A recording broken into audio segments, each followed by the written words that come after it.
Ben Shapiro has now been caught in another controversy which I must say is completely unfair, fallacious, and downright disgusting. And of course we have a somewhat popular YouTuber and a crazy guy and even a celebrity weighing in. However, before we get started, let me just give a little context to the people reading as to what exactly led us to come here. A couple of months ago, a young man went to a mosque and shot and killed 6 people. And I don't want to get too much into the specifics because this is not the point of the video, but a couple of months later, and I think it was about a few days ago, around April 15 or 16, they released his Twitter receipt, and it showed that the majority of the tweets that he was posting was towards Ben Shapiro and a couple of other right-wing sources, right-wing people, or conservative pundits.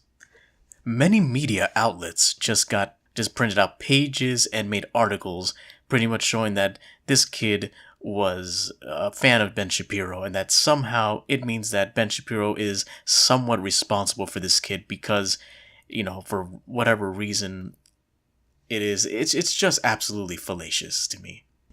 There are even YouTube personalities that are weighing in, going as far as to use the excuse of, well, Ben Shapiro is not 100% responsible. No, he's not. It's not like he wanted this kid to kill everybody, but he should bear some responsibility for this. This, it's one thing for someone to say, hey, we could argue if these positions may increase the extremism of people. We can. I personally don't agree with this kind of stuff. But we can agree to disagree, or we can have a discussion on this. It's another thing, however, to say that because there's an organization that we don't agree with, that this kid, the killer, was listening to, it must automatically mean that that organization and or that person or persons should bear responsibility for the kid's actions. This right here is something that I vehemently disagree with, and I think it is absolutely ridiculous and disgusting to even think that you can put someone on the spot just because their organization just happens to be something that is listened to. But before I get started with the video, I just want to say that I originally wanted to make this video 10 minutes, maybe 15 minutes, maybe 20 minutes tops. But this is just one of those times where you think you're done with your video and you go back to other people's tweets and videos and all that stuff. And it's like, the more you think you're done, the more they just put out more stuff. And it's just amazing how they keep going with this. And just when you think that they couldn't get any more ridiculous, they bring another batch of ridiculousness with them that multiplies by 5, by 10 later on. So I decided to split this video up into more than one part. Hopefully, this doesn't go past part 2 or even part 3. But judging from it, each video is going to probably be at least 20-25 minutes max until the next video. So, let's get started.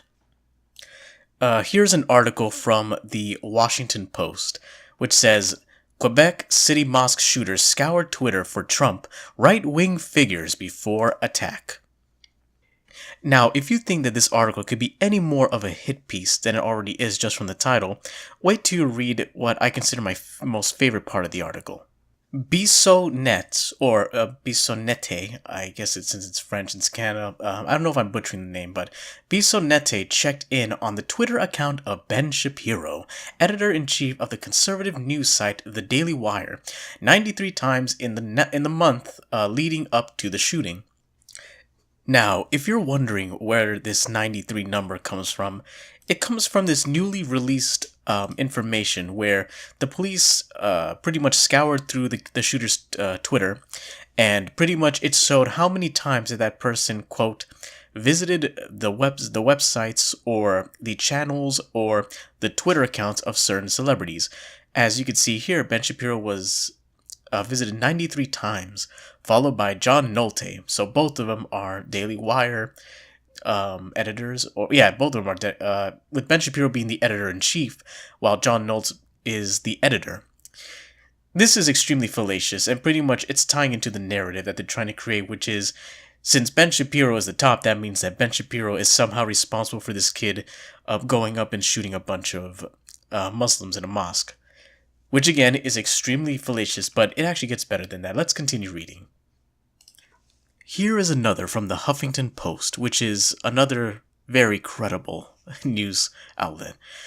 And the title says, "Did American right-wing trolls radicalize the Quebec mosque shooting?" And in the very bottom of the page, we see two interesting things. I actually noticed this, and it really does come into question. The first part of this paragraph says, Bisonette did not have his own Twitter account. Pretty much, without a Twitter account, we don't have strong evidence. But in the bottom, it then says that Shapiro is known for routinely making anti-Arab and anti-Muslim comments online and on his websites, a habit that has placed him on the Southern Poverty Law Center's hate watch. I personally don't consider Southern Poverty Law Center a legitimate anything ever since they actually put Pepe the Frog, a meme cartoon character, as a legitimate hate symbol for white supremacists.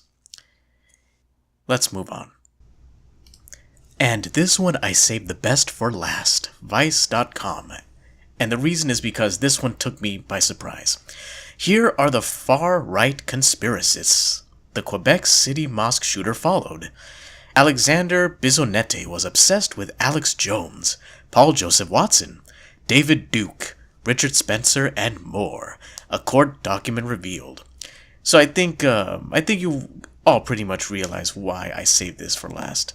And it's pretty obvious what this is going to come down to, but I'll read it anyway. I don't even need to highlight the portion of the article that really intrigued me, so I'm going to read you the whole thing here. Another portion of the document shows that Bisonette routinely checked the Twitter accounts of right-wing pundits, conspiracy theorists, and alt-right trolls.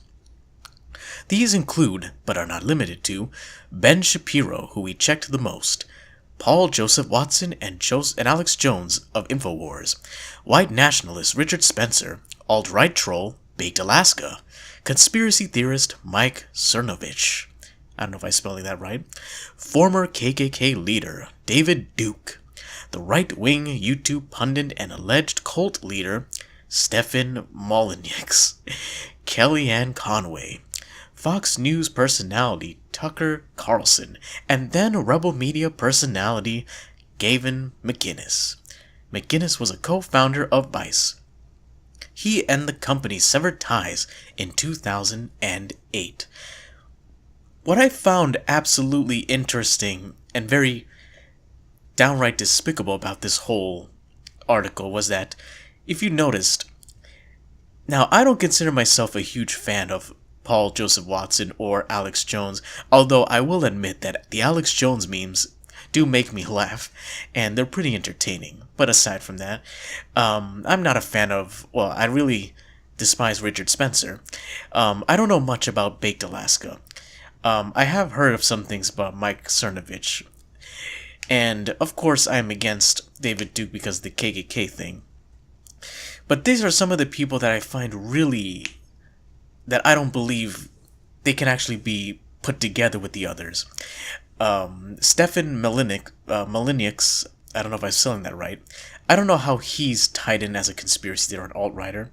Kellyanne Conway was just someone who helped with the Trump campaign. I don't know how she mixes in. Tucker Carlson is merely just a Fox News news anchor. I don't know how in the world he's some kind of evil alt-right winger or conspiracy theorist. And Gavin McInnes I see more as someone who's an actor, I guess. But regardless, notice how all of these people are being put together with Ben Shapiro. This is another tactic that they're trying to do, which is to conflate him with all the others. Hey, did you know that Alex Jones is a conspiracy theorist? Well, Ben Shapiro, he and Ben Shapiro were both looked at by this guy who shot it at a mosque. I find this incredibly ridiculous that they're actually comparing and equating Ben Shapiro with Richard Spencer and David Duke, as if they didn't know that Ben Shapiro is a Jew, a conservative Jew who is also a huge supporter of Israel. I didn't know that KKK members loved Israel that much. And it's not just Ben Shapiro that's being conflated with these two, but also with Kellyanne Conway, Tucker Carlson, Gavin McInnes, Stephen. The fact that they're putting them together is really an attempt to not just blame Shapiro, but to also show that all these people, one way or another, are all the same.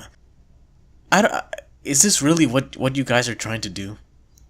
Do we really need more of this stuff? And by the way, if you think that I'm gonna stop right here, oh no, we're just getting started. Now let's go on to Twitter, where I can honestly say inspired me to create this video. So it all starts here, on Twitter. So a guy named Nathan Bernard, which, let me just remind you, since he has a blue check mark, it's safe to assume that he is a public figure / celebrity, so I'll be able to use his name. For all intents and purposes, I'm going to block out the Twitter handles and names of any person who does not have the blue check mark. But anyway, back to the subject. So then Nathan Bernard takes the chart, he posts it on Twitter, and then tweets, "All these Islamophobic pieces of shit have blood on their hands. Alexandra Bissonnette, who killed 6 people at a mosque in Quebec City, frequently checked Twitter feeds of at Ben Shapiro, at Cernovich, at Prison Planet. Sickening." And of course, since he put Ben Shapiro's handle, Ben Shapiro comes into the picture. Ben Shapiro then eloquently replies to the tweet and saying, "The shooter is a deranged POS, piece of shit, who should burn in hell. If you think I'm responsible for his evil, go fuck yourself, GFY." Which I think is an eloquent and a reasonable response when somebody is pretty much accusing you of being involved in a murder. And it doesn't stop there. He also makes the reply, "If we're going to use your logic, then Bernie Sanders is responsible for the congressional baseball shooting." Now, I'm going to take this tweet and I'll remind you to keep this in mind. I'll also remind you to keep in mind Nathan Bernard, because I'm going to mention someone else, but keep in mind that name. So, what goes after this? Well, here comes a celebrity, actually a YouTube celebrity to be exact, and he weighs in on his opinion. You might not, well, some of you may not be surprised, but some of you may actually be pleasantly shocked about who was the one that put himself into this arena. So here is the man himself, Vic Berger 4. Now, who is Vic Berger? Well, most of you probably don't even know who this guy is, but I'm pretty sure some of you might have seen the YouTube channel SuperDeluxe. Now, I didn't know what this YouTube channel is, but judging from how it has many subscribers, I assume that it's popular for something, and from what I'm watching, it's mostly a bunch of anti-Republican, anti-Trump, anti-conservative, I guess, videos that are supposed to be funny. So I found out about this guy by looking through Nathan Bernard's tweet history, or his entire Twitter, and found out that he tweeted this guy several times. And so I decided to go to Burger Guys Here's channel. And I gotta say, I don't know what this quote entertainer unquote guy is, but after he retweets Nathan Bernard's obvious slander of Ben Shapiro, this guy goes absolutely insane, and he starts making dozens upon dozens upon dozens of posts about Ben Shapiro. I mean, the guy gets whacked out of his mind, and he starts just spewing a bunch of slander and libel. So where do we start? Well, let's start off with this one. "It's an ugly solution, but it is the only solution. It's not genocide, it's transfer, it's not Hitler, it's Churchill. Ben Shapiro calls for ethnic cleansing in Israel. Stop giving Ben Shapiro a platform or more people will die because of him." So he posts a few, it looks like columns that Ben Shapiro wrote, or at least a couple of paragraphs. So, is Ben Shapiro the genocidal maniac that Vic Berger conspiracizes that he is? Well, let's check if they are true. The first one goes, for anyone who lived through the Holocaust or who has relatives who died in it, being called a Nazi is unspeakably terrible. That is the secret weapon of the Arabs. Anytime the Jews get wise and threaten mass expulsion of Arabs, the Arabs pull out their big stick, equating Nazism with Zionism. Their cartoons merge swastikas with stars of David. Their newspapers call Ariel Sharon another Adolf Hitler. Their spokespeople cry genocide, and the Jews cower in fear that they could be equated with their parents' murderers. Now, let me make this clear. I don't agree with Ben Shapiro on 100% of the topics that he has when it comes to stuff like abortion, for example. But I will say that I've watched some of his debates, and I've watched some of his informational videos. And I gotta say, he is one of the most persuasive and by far one of the best, if not the best, conservative American debaters. And after reading this, while I may understand that it may be a little bit offensive, I guess, there is nothing here, nothing that shows that Ben Shapiro is an advocate for genocide. Nor does it show that Ben Shapiro is this crazy anti-Arab guy. I just don't see it. But maybe I'm wrong. Let's look at the next one now. The Jews don't realize that expelling a hostile population is a commonly used and generally effective way of preventing violent entanglements. There are no gas chambers here. It's not genocide, it's transfer. It's not Hitler, it's Churchill. I do disagree with this statement for one thing, is that I don't believe mass expelling people is very effective. Also, I just realized right now that Ben Shapiro has also apologized for some of the stuff that he said about this. But regardless if I disagree with this and that Ben Shapiro has said anything, there is no evidence still that Ben Shapiro is this anti-Muslim, Islamophobic, whatever buzzwords that they're using to describe him. And if you think that this is the worst of it, I have more coming. So again, we're just getting started. Now let's look at more of this guy's philosophical and just absolutely wonderful tweets. Ben Shapiro destroys finish on wood floor by pissing all over it during debate with transgender woman. So if you don't want me to bore you with the details, there was a segment on Dr. Drew back before his show was canceled on CNN, where he invited 6 panelists. The topic was if Caitlyn Jenner deserved the award for bravest person, just because he ended up saying, oh, I'm transgender, and that's pretty much it. Winning an award over someone in the military, and all 5 of them agreed, and Ben Shapiro was the only one that disagreed, because of course that's really fair, 1 against 5, and including the host, that Caitlyn Jenner deserved the award, while Ben Shapiro said that he didn't. And so, to make a long story short, towards the end of the segment, this one transgender guy, Zoe Tour, said that Ben Shapiro was not educated on the subject, and Ben Shapiro used some examples of genetics, and then goes and tells Zoe Tour, what are your genetics, sir? Which, I will admit, I kind of laughed a little bit about that. Zoe Tour then grabbed him by the back of the neck, pulled him close, and said, you cut that out now, or you'll go home in an ambulance. Which doesn't make sense because, number 1, ambulances don't take you home, they take you to a hospital. And number 2, this goes to show that there is nothing but bully culture inside of the left. Or at least the radical left. And so Ben Shapiro just responds, oh, well that's not appropriate for a discussion. So Vic Berger of SuperDeluxe, with his extremely wonderful editing skills, just took a tiny part of that clip. Nothing changed except for the last part where Zoe Tur threatens Ben, and Vic Berger just puts a soundtrack of him pissing on the floor, which is why he needed a wooden floor finish. Nathan Bernard actually retweets the video and replies, hopefully Ben footed the bill to refinish the floors and has receipts to prove payment, otherwise big damages may be due. Now, if you noticed in this tweet, you don't see a reply, or you don't see the tweet to Vic Berger's video. And I think I'm going to foreshadow this one a little bit, but I'll reveal it. And of course, someone replies with a tweet saying, "How's your lawsuit against Twitchy going, little bro? Making any progress? Silencing contrary views?"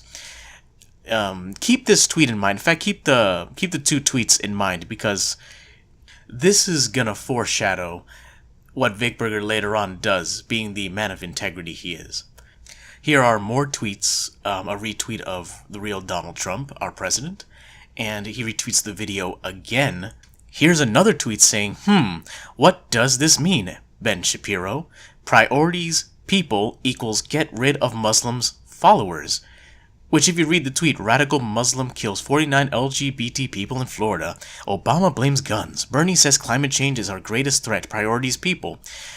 I don't know how in the world he got get rid of Muslims as if Ben Shapiro's applying genocide here, which he doesn't. And Vic Berger retweets Nathan Bernard, who replies to his bottom tweet, "Here's a cool fact at Ben Shapiro, shared with his followers. Our priority is to exterminate Muslims." I had to pause for a moment because I just think to myself, how can anybody believe this is what the tweet means? "The Quebec killer certainly caught Ben's drift. Now 6 people are dead." So pretty much they're trying to say that Ben Shapiro is 100% responsible for all of the genocide that happened. The 6 people's bloods are now on his hands. Which, ironically, is a despicable way to slander Ben Shapiro when they're the ones complaining about slander. With one person even retweeting Nathan Berner with, "What are you talking about? Your comprehension skills are atrocious. Do you honestly believe this?" In my mind, it's pretty obvious that he does. He posts another tweet, which pretty much is a link, thewashingtonpost.com.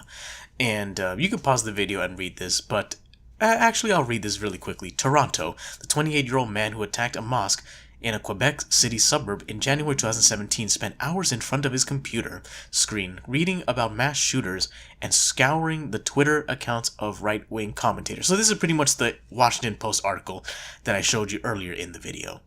Vic Berger makes yet another reply, this time replying to a guy named Chet Cannon.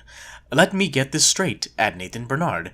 "You called Ben Shapiro, Cernovich, and Prison Planet Islamophobic pieces of shits," which Vic Berger replies, "I myself am also suing at Ben Shapiro and at Twitchy Team for recklessly libeling at Nathan T. Bernard, my lawyer at Marco Randazza, and I will be taking them to court. Chet, you will be hearing from Mark, my lawyer, soon as well." He makes more tweets upon more tweets, and I'm gonna read them all to you. Remember the Chet guy, so he replies again and retweets this video on his Twitter, saying, "This video will be placed into evidence in the Berger versus Chet trial." So, I don't know, at this point, I don't know if he's joking, I don't know if he's serious, but it's pretty clear that this guy definitely is losing his mind. Actually, he lost his mind, but he's losing his mind more and more and more when you think this guy has no other minds to lose. He continues again saying, "Cop, okay, where did she touch you, Mr. Shapiro? Ben, he was a he. He touched my neck with his icky fingers. I thought I was going to die on live television. My facts don't care about his." And then Cop says, "Did you piss yourself? Ben, diaper filling sounds." So once again, Vic is using this after making his slanderous video of Ben Shapiro and the transgender guy, Zoe Tur. And he replies with this picture of Breitbart News editor Ben Shapiro files police report against transgender reporter Zoe Tur after heated exchange on Dr. Drew panel. Oh, I forgot to mention also that after Zoe Tur threatens Ben Shapiro on live television, Ben Shapiro starts talking to the police and files a report against him. And by the way, the threats don't stop there. Zoe Tur first threatens him on national television, saying he'll put him in an ambulance. Then, after the show ends, according to Ben Shapiro's words, Zoe Tur then says, "I'll see you in the parking lot," which is another veiled threat. Finally, Zoe Tur makes a final threat, this time on Twitter, saying that he wanted to curb stomp Ben Shapiro. So this transgender person threatens Ben Shapiro multiple times, not just once on national television. And here's Vic Berger pretty much mocking it. Now, I find this hilarious from the left when it comes to bullying, because if this was Ben Shapiro doing the exact same things that Zoe Tur did to him, would the left tell Ben Shapiro the same things that they told Zoe Tur? Would they mock Zoe Tur in the same manner that they're mocking Ben Shapiro right now? I would, of course, say no.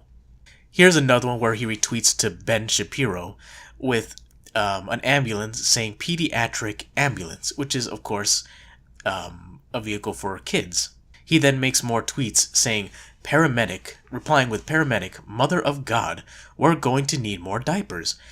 He posts another tweet saying, Ben Shapiro, why do you think about other people's genitalia so much? The irony of that statement. And then he still makes more and more tweets, with retweeting another person saying, oh shit, Vic Berger followed me. Nobody tell him I run a Ben Shapiro fan site called You Can Suck Your Own Dick If You Try.org. And, you know, just reading all these tweets, it's almost like I'm reading the Twitter page of a 5-year-old. And even then, a 5-year-old wouldn't even come up with things like this. I find the ironic thing is that he pins in his tweets his own retweeting of his own Twitter, August of 2015, almost 3 years ago, saying thank you to @Redditor for fixing their headline, where they called me insane. I agree, because there's nothing insane about everything that this guy has written. And this is the last tweet he makes. Meeting with my lawyer @Marco Randazza about suing @PolitoBunny for libeling @Nathan T. Bernard and smearing his good name and image. I will win this. Clear-cut case, I'm told. And why do I say that this is the last tweet? Well, I'll reveal it shortly, but keep in mind the other 2 tweets that I told you and this one. And now, before I tell you what Vic Berger does, let's go to Nathan Bernard and some of his tweets. In this one, Vic Berger made a reply with Nathan Bernard's tweet saying, hey, @PolitoBunny, why didn't you contact me for comment here? This is extremely easy to prove as reckless libel. Which is extremely ironic coming from these two, but I'll keep reading, sorry for the interruptions. Really horrible, irresponsible, and damaging journalism on your part. I'll be moving forward with all necessary actions, legal and otherwise. Good luck @Ben Shapiro. I almost want to say something about this, but I'm gonna wait a little bit. So let's go to Nathan Bernard's tweets. He first makes a reply to Kyle Kashuv. Now, keep in mind, Kashuv is one of the only Parkland survivors who is pro-Second Amendment and has been getting harassed a ton by the radical left. Just as much as David Hogg is getting harassed by the radical right, but the difference, I think, is that Kyle is a very well-mannered and very polite, respectful man, while David Hogg is not so much, and I'll save that for another video. But we'll focus on this. Nathan Bernard replies to Kyle Kashuv's tweet, which is, okay, this is actually funny. He replies and tweets, glad you've seen the light and are no longer on, quote, Team Shapiro, quote, Kyle. Looking forward to working together to stop the hateful acts caused by Ben. Cheers @Ben Shapiro. Now, he says this because, I don't know if he knows this or not, Kyle is actually a good friend of Ben Shapiro's and has been retweeting and tweeting at him a ton of times and sending him emails and DMs. So Bernard is obviously trying to act very snarky here. He then makes another tweet and retweets his own tweet saying Ben Shapiro's Starbucks investigation, quote unquote, could easily spur another massacre. Yes, he actually says that. Stop the smear campaign immediately before people die because of your words, Ben. Because apparently words are like bullets, according to this guy. This is shockingly well, then he makes another tweet and then retweets that other tweet again, saying, this is shockingly similar to Cernovich and Posobiec, I don't know if I'm saying that right, calling for their followers to, quote, investigate, unquote, the basement of Comet Pizza for child sex dungeons. How soon until a lunatic involved and blood is shed? Fucking disgusting and disgraceful, pardon for my language, and he retweets all 3 of them. So, Comet Pizza pretty much is one of the conspiracy theories that was made by most people on the right, saying that there is a sex dungeon or whatever, and I'm actually gonna look more into Comet Pizza and make a video on that. I'm planning a lot of videos, but yeah, these are all his tweets, and he retweets a bunch of them. So what happens after all of this, after these two have been tweeting? Well, and this is the part where actually I laughed the most. So I came back, I went back to Vic Berger, trying to look at more of his very noteworthy tweets, and I go into his Twitter page, and I find out that he actually deleted all of his tweets. So yeah, all of his Twitter replies and all of his retweets and his own tweets have been deleted from his page. Keep in mind that at this point, there's 14.2k tweets.